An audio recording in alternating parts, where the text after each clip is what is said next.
তাহলে যখন যাকে যেভাবে ইচ্ছা তখন তাকে সেভাবে ব্যবহার করা যাবে। যখন ইরাকের প্রেসিডেন্ট সাদ্দাম হোসেনের বিরুদ্ধে তাকে ধ্বংস করার দরকার হবে, তখন তার সাথে যার শত্রুতা তৈরি করার দরকার হবে। আবার যখন আরেক দেশকে ধ্বংস করার দরকার হবে, তখন তার সাথে যার শত্রুতা করার দরকার হবে। এই ডিভাইড অ্যান্ড রুল, ভাগ করো এবং শাসন করো, এই যে পদ্ধতি, তো পৃথিবীর সকল সম্ভাবনা থাকার পরেও মুসলমানরা সবচেয়ে অসহায় এবং সবচেয়ে মাজলুম। তার অন্যতম একটি কারণ হচ্ছে যে সমস্ত ভ্রান্ত মতবাদ দিয়ে মুসলমানদের বিভক্ত রাখা হয়েছে, সে ভ্রান্ত মতবাদগুলো। এবং দ্বিতীয় আরেকটি বড় কারণ, যদিও ইদানিং বহু বক্তব্যে আমি দাজ্জাল, ইমাম মাহদি, ইয়াজুজ মাজুজ এগুলো নিয়ে আলোচনা করেছি, সেক্ষেত্রে আমি দেখেছি মানুষের মধ্যে একটা মনের ইচ্ছা লক্ষ্য করা যায় যে মানুষ, আমার ধারণা যে সাধারণ মুসলমানদের যদি অবস্থা হয় তাহলে অন্য সব জায়গায় সকলের একই অবস্থা, যে সবাই এই মনে করে বসে আছে যে হ্যাঁ আমার তো কিছু করার দরকার নাই, ইমাম মাহদি আসবে উনিই সব করবে, ঈসা আলাইহিস সালাম আসবে উনিই সব করবে, তাহলে অন্য মুসলমানদের আর মুসলিম নেতাদের আর কোনো করণীয় নেই। এই চিন্তা যদি সুলতান মোহাম্মদ আল ফাতেহ করতেন তাহলে উনি মাটির উপর, পাহাড়ের উপর দিয়ে জাহাজ চালাতে পারতেন না। উনি কিন্তু ইস্তাম্বুল বিজয় করার সময় মাটির উপর দিয়ে জাহাজ চালাইছে, পানির উপর দিয়ে নয়। মানে যখন সকল রাস্তা বন্ধ হয়ে গেছে, যখন সবাই হাল ছেড়ে দিয়েছে যে না এবারও ইস্তাম্বুল বিজয় সম্ভব নয়, ইস্তাম্বুল বিজয় করার জন্য, তুরস্ক বিজয় করার জন্য একদম আল্লাহর নবীর যুগ থেকে সুলতান মোহাম্মদ আল ফাতেহের যুগ পর্যন্ত অসংখ্য মুজাহিদ বাহিনী চেষ্টা করেছে, কেউ পারেনি।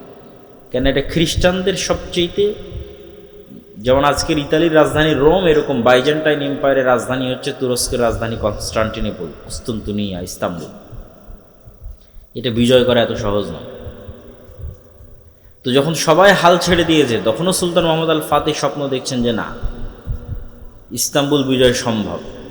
তো যাওয়ার যে কোনো রাস্তা নাই, তবু তাহলে মাটির উপর দিয়ে জাহাজ চলবে। মাটির উপর দিয়ে কেমনে জাহাজ চলবে?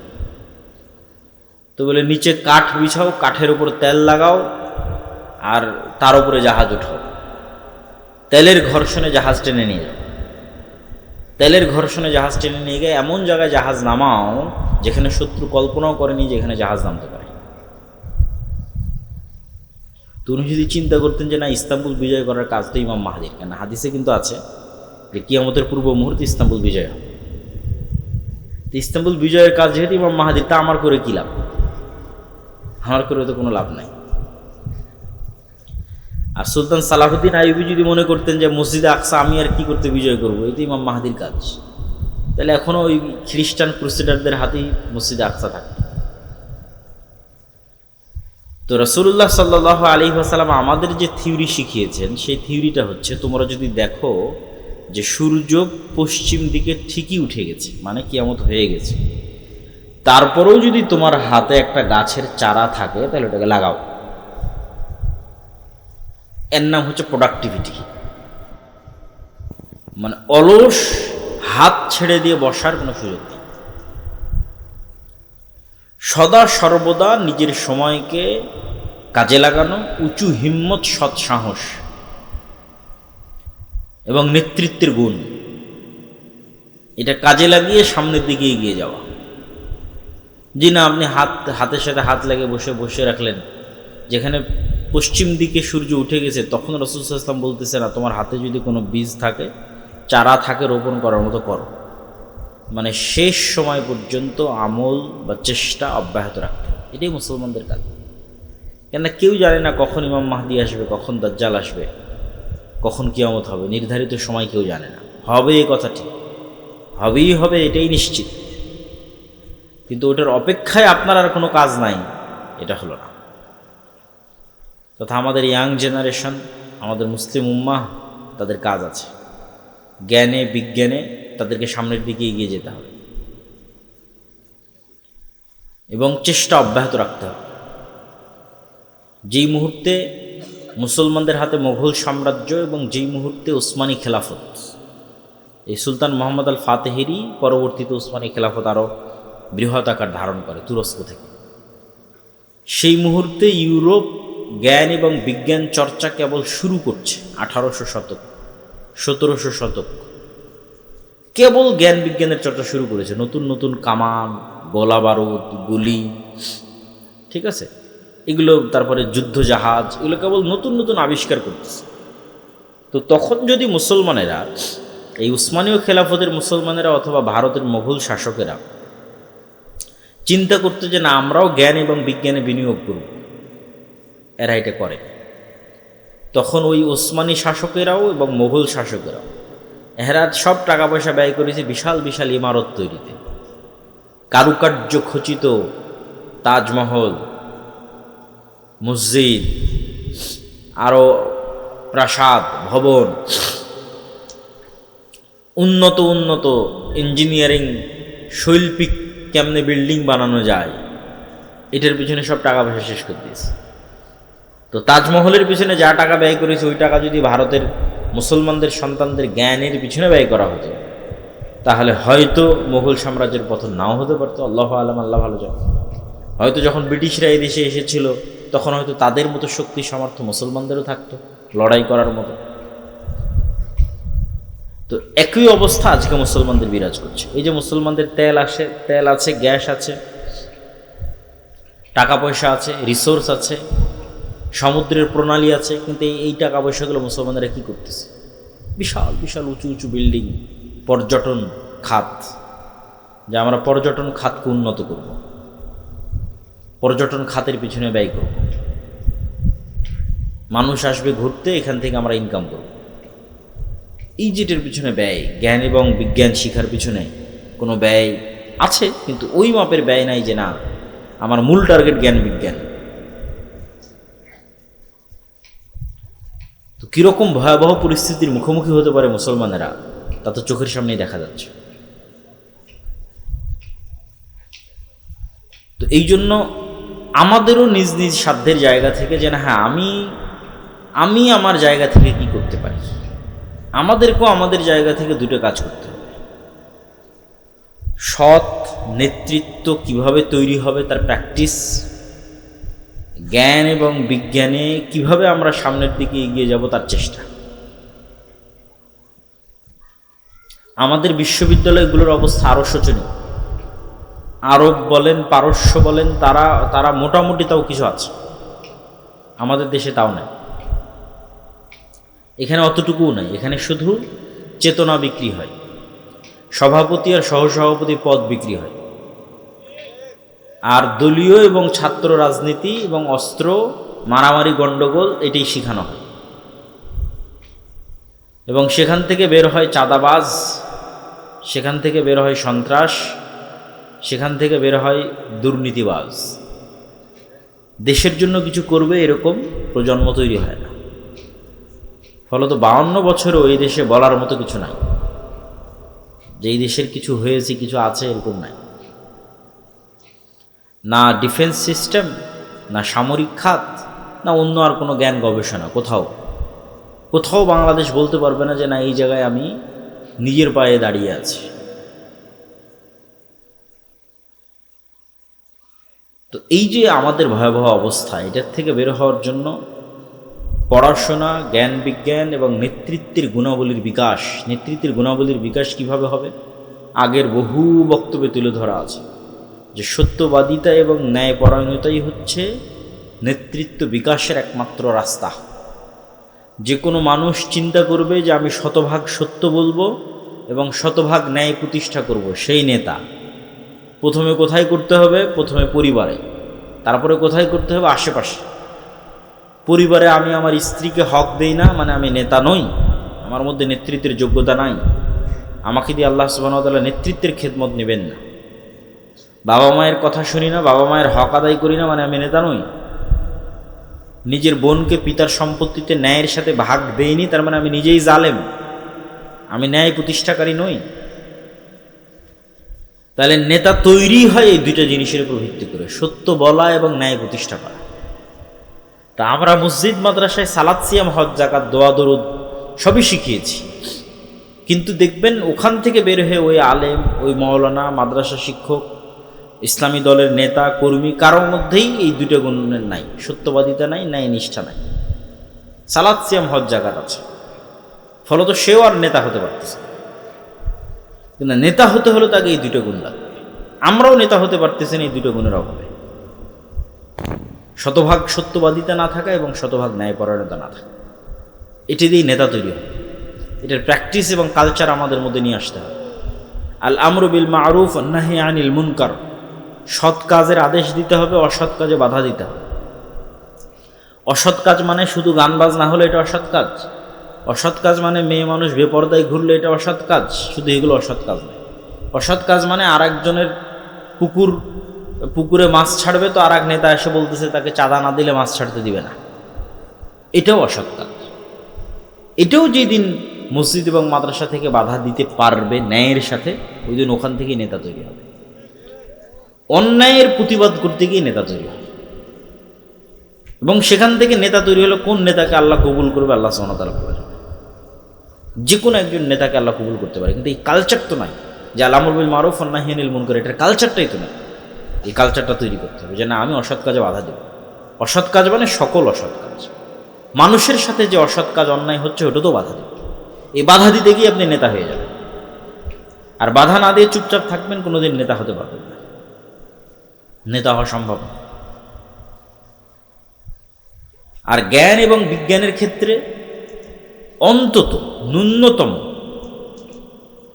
আমাদের যে মসজিদগুলো আছে, এই মসজিদগুলোকে তো আমরা অন্তত জ্ঞানের কেন্দ্র তৈরি করতে পারি। ইসলামে মসজিদ শুধুমাত্র 5 ওয়াক্ত সালাতের জন্য তারপর বন্ধ, এরকম ইতিহাস নাই। রাসূল সাল্লাল্লাহু আলাইহি ওয়াসাল্লামের যুগেও ছিল না, তার আগেও ছিল না। ইসলামে মসজিদই হচ্ছে সোশ্যাল কালচারাল সেন্টার, এবং এটা আমি আরও ভালোভাবে ফিল করেছি। ইউরোপ এবং আমেরিকায় অনেক জায়গায় দেখবেন মসজিদ নামে অনুমোদন নাই, সব জায়গায় কালচারাল সেন্টার নামে অনুমোদন। Islamic cultural centre, Mohammadia cultural centre, সালাফি কালচার, ওটা কিন্তু মসজিদ। কিন্তু গভর্নমেন্ট থেকে পারমিশন নিয়েছে কি হিসেবে? কালচারাল সেন্টার হিসেবে। তার মানে গভর্নমেন্টের দৃষ্টিতে এই মসজিদটা একটা কালচারাল সেন্টার। এইটাই ইউরোপ আমেরিকার গভর্নমেন্টের রুলস অনুযায়ী, যে হ্যাঁ এটা একটা কালচারাল সেন্টার, মুসলমানরা তাদের কালচার প্র্যাকটিস করবে কোথায়? মসজিদে, ফলত এটা কালচারাল সেন্টার, কমিউনিটি। কিন্তু আমরাই সেই মসজিদকে বানিয়ে দিয়েছি যে না, এখানে শুধু 5 ওয়াক্ত সালাতের পরে এটা অফ হয়ে যাবে, অথবা শুধু লাশ বহনের খাটলি থাকবে, অথবা শুধু ঈদুল ফিতর এবং ঈদুল আজহায় গোস্ত এবং চাউল বন্টন হবে। কিন্তু আসলে হওয়া উচিত ছিল, মসজিদের সবচেয়ে বড় কাজ হওয়া উচিত ছিল যে মসজিদে শিক্ষার ব্যবস্থা থাকবে, জ্ঞান বিতরণের ব্যবস্থা থাকবে। ইসলাম যতটা জ্ঞান ভিত্তিক দিন, আর পৃথিবীতে কোনো দিন এতটা জ্ঞান ভিত্তিক নয়। কোরআন যতটা জ্ঞান ভিত্তিক কিতাব, পৃথিবীতে আর কোনো কিতাব এত জ্ঞান ভিত্তিক নয়। কিন্তু হতভাগা আমরা, যে আমরাই মুসলমান হয়ে কোরআন পড়ে জ্ঞান থেকে দূরে চলে গেছি, জ্ঞান চর্চা থেকে দূরে চলে গেছি। ইসলামী দল বলেন, সংগঠন বলেন, ইয়াং জেনারেশন বলেন, সবাই জালসা করতে পারদর্শী, মিছিল করে লিল্লাহে তাকবীর আল্লাহু আকবার দিতে পারদর্শী, জীবন দিতে পারদর্শী। ভাই আমি আল্লাহর জন্য আল্লাহর রাস্তায় জীবন দিতে চাই, কিন্তু জ্ঞানী এবং যোগ্য হতে চায় না। আল্লাহর রাস্তায় জীবন দিয়ে দিবে, কিন্তু জ্ঞানী যোগ্য হবে না। তা আল্লাহর রাস্তায় জীবন তো আগেও দিয়েছ, এখনো দিচ্ছ, পরেও দিবা, কিন্তু জুলাইয়ে জীবন দিয়ে ক্ষমতা কারা নিয়ে গেছে? তোমার উত্তরসূরিরা না। কেন? তোমার উত্তরসূরিরা যোগ্য ছিল না, জ্ঞানী ছিল না। যারা জ্ঞানী এবং যোগ্য ছিল, বামপন্থী, ওরা নিয়ে গেছে। তাহলে জীবন দিয়ে কোনোদিন ক্ষমতা পাওয়া যায় না। তুমি জীবন দিবা, ক্ষমতা আর একজন নিয়ে যাবে। তাহলে তোমাকে ওই যোগ্যতা এবং জ্ঞানের জায়গাগুলোতে ঢুকতে হবে। তোমার মিডিয়া কোথায়? মুসলমানদের পক্ষে কথা বলবে, এই মিডিয়া কই?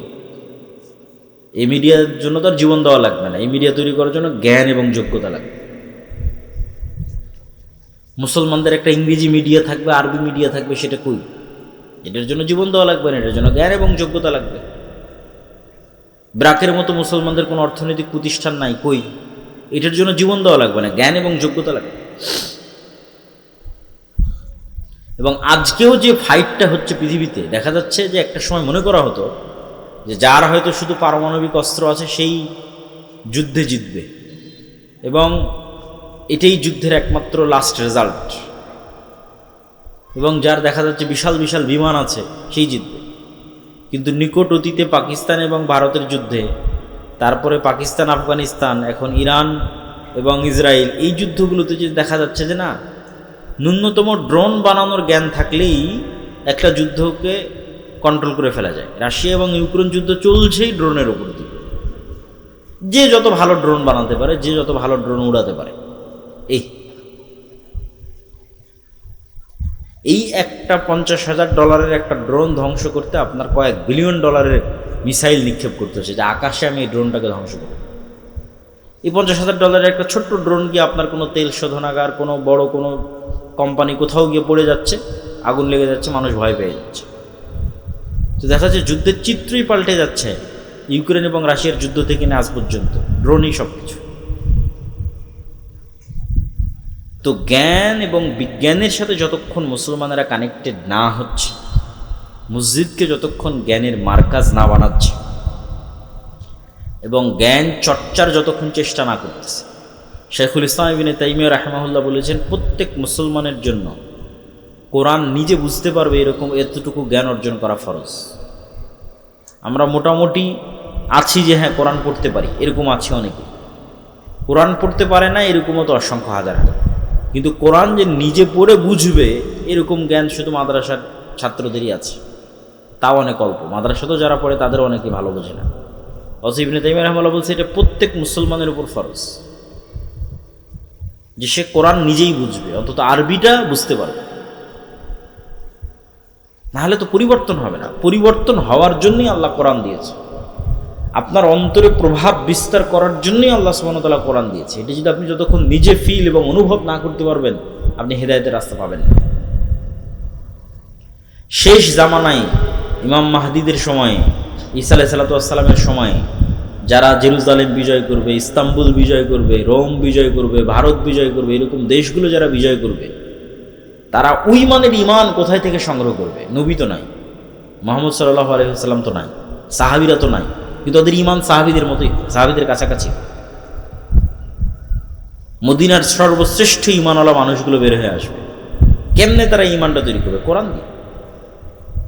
কোরআনের সংস্পর্শে তাদের ইমানের লেভেল ওই জায়গায় পৌঁছে যাবে। এই জন্য আমাদের মসজিদগুলোতে মক্তব চালু করা, জ্ঞান শিক্ষার ব্যবস্থা করা, জ্ঞান উপার্জনের ব্যবস্থা করা, জ্ঞানের পিছনে সময় দেওয়া, এগুলো অতীব জরুরি এবং অতীব প্রয়োজনীয়। এবং এই যে যা অর্থ আমরা জালসা সম্মেলনের জন্য ব্যয় করে থাকি, এই অর্থের একটা অংশ যদি আপনি ইমামের বেতন বাড়ানোর জন্য ব্যয় করেন, এই অর্থের একটা অংশ যদি ইমামকে ভালো প্রশিক্ষণ দেওয়ার জন্য ব্যয় করেন, এই অর্থের একটা অংশ যদি ওই ইমামকে প্রশিক্ষণ দিয়ে গ্রামে মক্তবের বাচ্চাদের কেমনে শতভাগ মক্তবে বাচ্চাদের উপস্থিত করানো যায়, তার পুরস্কার প্রতিযোগিতা, ওগুলোর পিছনে ব্যয় করেন, তাহলে আপনার এই জালসা করে যা উপকার হয়েছে তার চেয়ে 10 গুণ 100 গুণ বেশি উপকার। শুধু এই ছোট্ট ছোট্ট পদক্ষেপগুলো, যে না আমার মসজিদের ইমাম হবে খুবই যোগ্যতা সম্পন্ন, ফলত একটা ভালো বেতন দিতে হবে, এই ইমাম সাহেবকে আমি আরও অনেক ট্রেনিং করাতে চাই, ইমাম সাহেবকে আমি মসজিদে মক্তব চালাতে চাই, গ্রামের সব বাচ্চা যেন এই মক্তবে আসে, তার জন্য বিভিন্ন রকমের পুরস্কার, চকলেট ইত্যাদি, সাইকেল ইত্যাদি বিতরণের ব্যবস্থা করতে চাই, যাতে পুরো গ্রামের একটা বাচ্চাও কোরআন এবং দ্বীনের জ্ঞান থেকে দূরে না থাকে। এটা সবচেয়ে স্থায়ী, পার্মানেন্ট এবং দীর্ঘমেয়াদী। কেন এরাই এই মক্তবে যারা পড়তেছে, এরাই তো বিভিন্ন স্কুল কলেজে এই দেশের ডিসি, ওসি, এসপি, মন্ত্রী, মিনিস্টার এই জায়গাগুলোতে যাবে। তো ছোটতে যদি আপনি তাদের শিখিয়ে দিতে পারেন নবীদের জীবনী, সাহাবীদের জীবনী, ঈমান, আকীদা, আদর্শ, সত্যবাদিতা, ন্যায়পরায়ণতা, তার কিছু না কিছু প্রভাব থাকবে। এই জন্য আমাদের যে নিজস্ব মক্তবের সিলেবাস আছে, এটা ওইভাবেই তৈরি করা, তালিমউদ্দিন বা আদর্শ শিক্ষা, যেটার উপর আপনারা মক্তব অলিম্পিয়াড দেখলেন এনটিভির পর্দায়, ছোট ছোট বাচ্চাদের নবীদের জীবনী থেকে শুরু করে আদব কায়দা থেকে শুরু করে সব কিছু, এই সিলেবাসের উপর ট্রেনিং দিয়ে আপনাদের আশেপাশের সকল মসজিদে মক্তব চালু করা দরকার। আর এই ট্রেনিংয়ের জন্য যাতায়াত খরচও ফ্রি, এই ট্রেনিংয়ের জন্য থাকা খাওয়াও ফ্রি, এই ট্রেনিংয়ের জন্য সিলেবাসও ফ্রি, মানে বাচ্চারা যে সিলেবাসটা নেবে, বইটা নেবে, এটাও ফ্রি। তো এত কিছু বিনামূল্যে দেওয়ার পরেও যদি এই কাজে আপনারা আগ্রহী না হন, তাহলে এর জবাবদিহিতা তো আল্লাহ সুবহানাহু ওয়া তাআলার দরবারে আপনাদেরকে দিতে হবে। প্রিয় উপস্থিতি, ইয়াং জেনারেশনের উদ্দেশ্যে এবং উপস্থিত সকলের উদ্দেশ্যে, মুসলমানদের এই যে পরিবেশ এবং পরিস্থিতি, এই পরিবেশ এবং পরিস্থিতি সামনে আরো ভয়াবহ হবে। ফিতনা থামার লক্ষণ খুব কম এবং আমাদেরকে অনেক বড় বিপদ এর মুখোমুখি হতে পারে। দুর্ভিক্ষ যদি দেখা দেয় বাংলাদেশে, আশ্চর্যের কিছু নাই। এরকম পরিস্থিতি যদি আর 2-3 মাস চলে, তেল এবং গ্যাসের সংকট, আর এই সংকট শুধু বাংলাদেশে তা না, এই ইন্দোনেশিয়া, মালয়েশিয়া, ফিলিপাইন, থাইল্যান্ড, একই সিনারি, ভারত, পাকিস্তান, এমনকি ইউরোপ, এমনকি আমেরিকা, সব জায়গায় সেম সিনারি।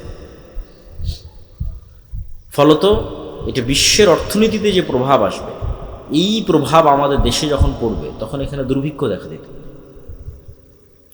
আপনার তেলের দাম বাড়ার সাথে সাথে সারের দাম বাড়বে, আপনার চাষের খরচ বেড়ে যাবে।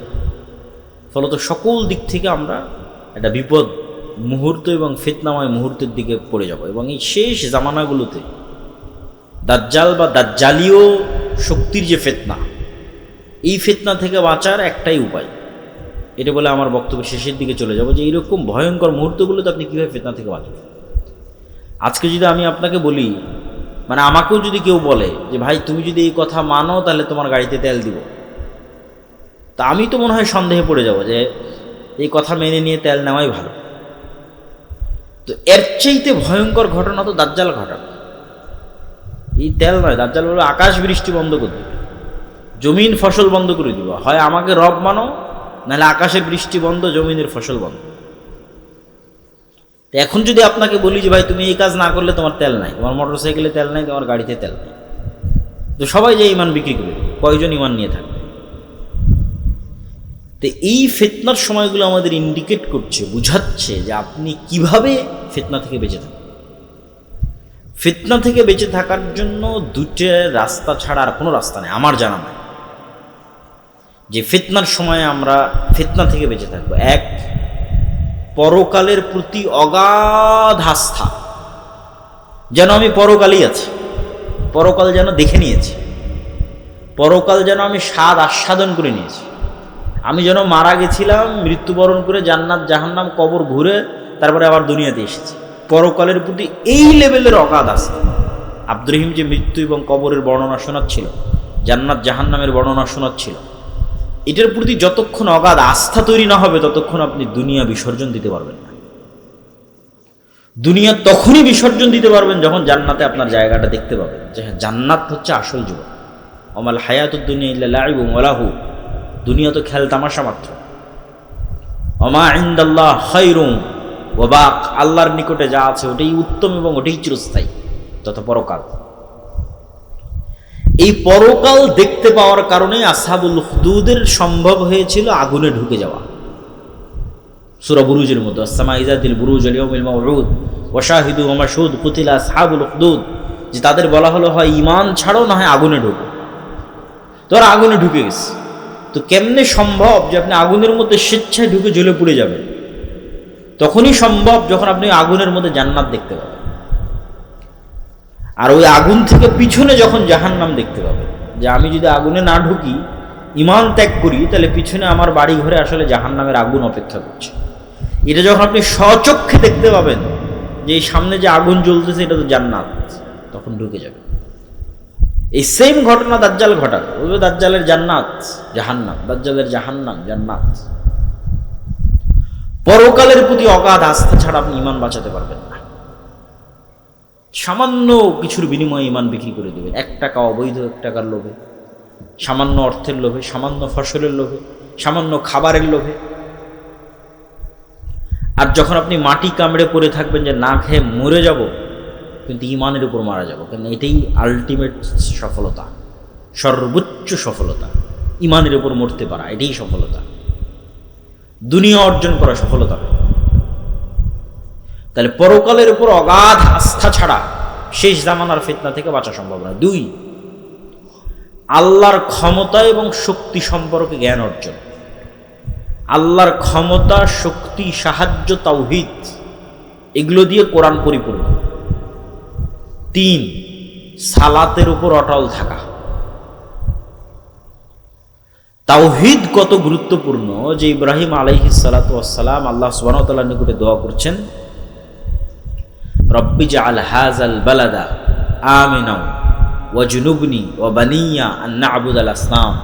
মূর্তি পূজক না হয়, মানে শিরক না করে। আরো একটা দোয়া কি করছেন, রব্বি জাআলনি মুকিমাস সালাহ ওয়া মিন যুররিয়াতি। আল্লাহ, আমি যেন কোনোদিন বেনামাজি না হই, আমার পরবর্তী বংশধর যেন বেনামাজি না হয়। তাহলে পরকালের উপর অগাধ আস্থা, আল্লাহর উপর ঈমান এবং সালাত, এই 3টে জিনিস যদি মুসলমান মজবুতভাবে আঁকড়ে ধরে থাকে, তাহলে পৃথিবীর কোনো শক্তি মুসলমানদের পরাজিত করতে পারবে না। পরাজিত করতে না পারা মানে এই নয় যে আপনাকে ক্ষমতার থেকে ফেলে দিল। পরাজিত করতে না পারা মানে আপনার ঈমান কিনতে পারেন, এটাই পরাজিত না করা। কেননা দাজ্জাল যখন আসবে, সব ক্ষমতা তো দাজ্জাল নিয়েই নিবে। তাহলে কি মুমিনরা পরাজিত হয়ে গেল? সব ক্ষমতা যে দাজ্জাল নিয়ে নিল, তো মুমিনরা পরাজিত হয়ে গেল? আল্লাহর নবী বলছেন, শামের আকাবা, শামের গিরিপথের মধ্যে একদল মুসলমান অপেক্ষা করবে, যারা ক্ষুধার তাড়নায় তাদের ধনুক পর্যন্ত জ্বালিয়ে খাবে। দাজ্জালের ফিতনার সময় কোনো খাবার থাকবে না। তো ওই মুমিন মুসলমানেরা পরাজিত না?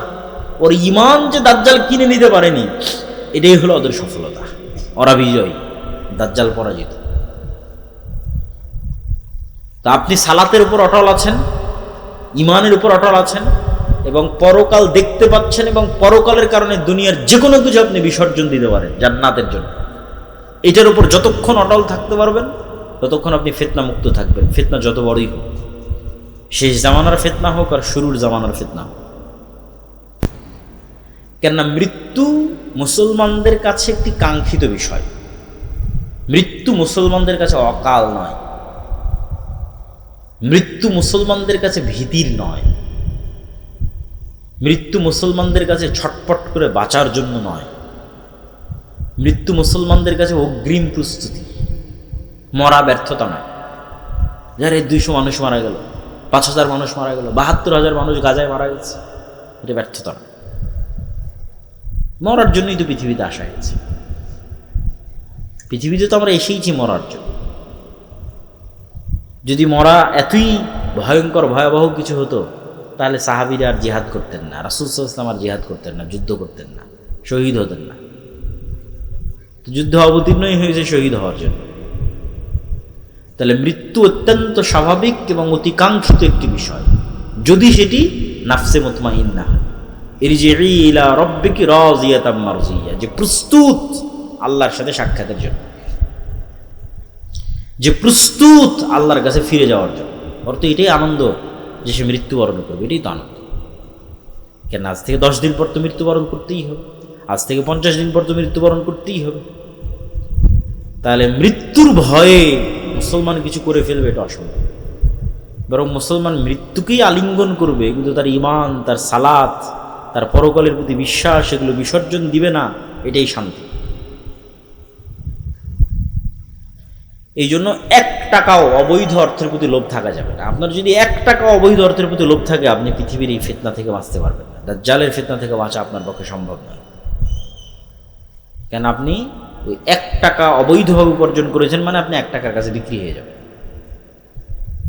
এই জন্য আপনি 1 টাকা অবৈধভাবে উপার্জন করেছেন। তাহলে ওই 1 টাকা আপনাকে দাজ্জাল দিলে আপনি ওটাও নেবেন, যে ঠিক আছে তোমারটাই নেই, কেন আমার 1 টাকার দরকার। আর যদি আপনি শতভাগ হালালের উপর টিকে থাকতে পারেন, তাহলে বোঝা যাবে যে হ্যাঁ, ঈমান নিয়ে ফাইট করার মতো ঈমান এই পৃথিবীতে, ঈমান নিয়ে ফাইট করার মতো ঈমান আপনার আছে, যে আপনি শতভাগ হালালের উপর টিকে আছেন এবং হারামের ফাঁদে পা দেন না। তো আমি আমার বক্তব্য দীর্ঘায়িত করতে চাচ্ছি না। এই সংক্ষিপ্ত আপনাদের জন্য উপদেশ এবং নাসিহার সারমর্ম কি? এই সংক্ষিপ্ত উপদেশ এবং নাসিহার সারমর্ম হচ্ছে, মুসলমানদের জ্ঞান এবং বিজ্ঞানে সামনের দিকে এগিয়ে যেতে হবে, মসজিদগুলোকে জ্ঞানের মারকাজ বানাতে হবে, এবং মসজিদ ভিত্তিক দিন চর্চার চেষ্টা করতে হবে। নেতৃত্বের কালচার তৈরি করতে হবে। আমর বিল মারুফ ওয়ান নাহি আনিল মুনকার, সৎ কাজের আদেশ, অসৎ কাজে বাধা দিতে হবে। অসৎ কাজ মানে সকল ধরনের অসৎ কাজ। নেতা মানে ন্যায়পরায়ণ, সত্যবাদী, এটা হওয়ার কালচার তৈরি করতে হবে। আর শেষ জামানার ফিতনা থেকে বাঁচার জন্য ঈমান, সালাত এবং পরকালের প্রতি অগাধ আস্থা, এই বিশ্বাসগুলো নিয়ে আমাদের পৃথিবী থেকে বিদায় নেওয়ার চেষ্টা করতে হবে। আল্লাহ সুবহানাহু ওয়া তাআলা আমাদের তৌফিক দান করুক, আল্লাহুম্মা আমিন। আপনাদের যদি কোনো প্রশ্ন থাকে আমি সেই প্রশ্নগুলোর উত্তর দেওয়ার চেষ্টা করব ইনশাআল্লাহ। রাত এই জন্য গভীর করলাম না যে ফজরের সালাতে সবাইকে উঠার চেষ্টা করতে হবে, বলেন ইনশাআল্লাহ। ঈসা আলাইহিস সালাতু ওয়াস সালাম ফজরের সালাতে অবতীর্ণ, তো যে ফজরের সালাতে থাকবে না ওর সম্ভব নয় ঈসা আলাইহিস সালামের সাথে সঙ্গী হওয়ার। আল্লাহ কবুল করুক আমাদের, আল্লাহুম্মা আমিন। কোনো প্রশ্ন থাকলে আপনারা করতে পারেন, যদি লিখিত অথবা মৌখিক।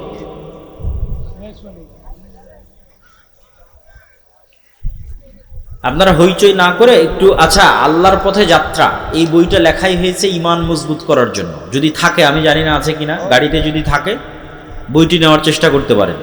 ঈমান মজবুত করার জন্য আল্লাহর পথে যাত্রা। মহিলাদের জন্য চাকরি বা ব্যবসার ক্ষেত্রে ইসলামের বিধান কি? বর্তমানে নারীদের চাকরি বা ব্যবসার জন্য নিরুৎসাহিত করা হয়, ইসলামের বিধান মেনে তারা কিভাবে চাকরি বা ব্যবসা করতে পারবে? বই। সম্মানিত উপস্থিতি, আপনার আমাদের এখানে মাহফিলে অনেক খরচ আছে, যে যা পারেন সবাই কিছু দিয়ে যাবেন, পশ্চিম পাশে টেবিল আছে। সবাই ওনাদের মাহফিল আয়োজনের জন্য অর্থনৈতিক সহযোগিতা করবেন। ভাইয়েরা একটা 7 শতক না 8 শতক জায়গা নিয়েছে, সেখানে ওয়াক্তিয়া মসজিদ করতে চায়, মক্তব চালু করতে চায়। ফলত আপনাদের পক্ষে সম্ভব হলে অবশ্যই সহযোগিতা করবেন, আল্লাহ কবুল করুন। অর্থনৈতিক ইবাদত খুবই গুরুত্বপূর্ণ। মেয়েরা কয়েকটা শর্তে চাকরি করতে পারে। 1, যদি স্বামী অনুমতি দেয়। 2, যদি পর্দা রক্ষা হয়। 3, যদি সন্তান সন্ততির ক্ষতি না হয় লালন পালনে, যদি বিষয়টা হালাল হয়। এগুলো সবগুলো মিললে এবং যদি প্রয়োজন থাকে সেক্ষেত্রে মেয়েরা চাকরি করতে পারে।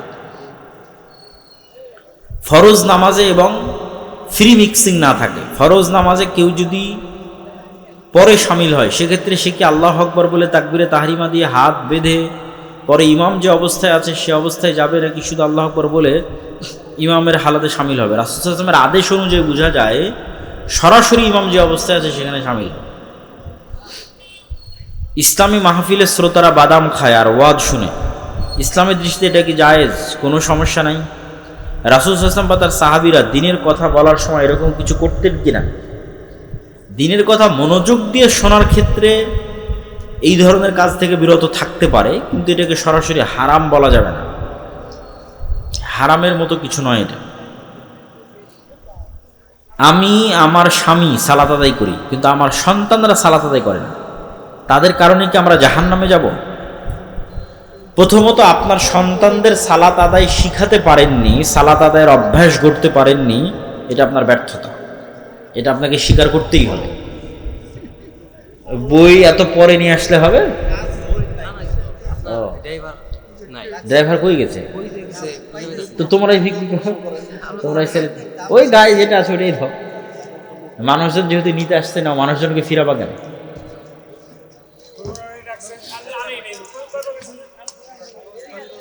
তো আপনি আপনার সন্তানদেরকে, বই যারা নিতে চান তারা স্টেজে আসতে পারে। আপনি আপনার সন্তানদেরকে সালাত শিখাতে পারেননি, এটা আপনার ব্যর্থতা। এখন কি করণীয়? রাসূল সাল্লাল্লাহু আলাইহি ওয়াসাল্লামের আদেশে বোঝা যায় 10 বছর বয়স হয়ে গেছে, সালাত আদায় করে না, এরকম সন্তানকে পিটতে হবে। এরকম সন্তানের খাবার বন্ধ করে দিতে হবে। এরকম সন্তানের বাড়িতে থাকা বন্ধ করে দিতে হবে। বাড়িতে থাকা, খাওয়া, পড়াশোনার খরচ 10 বছর পার হয়ে গেছে, এরকম কোনো সন্তানের পক্ষে সালাত ব্যতীত পাওয়ার কোনো সুযোগ নাই ইসলামের দৃষ্টিতে। এটাই শেষ কথা এবং ফাইনাল কথা।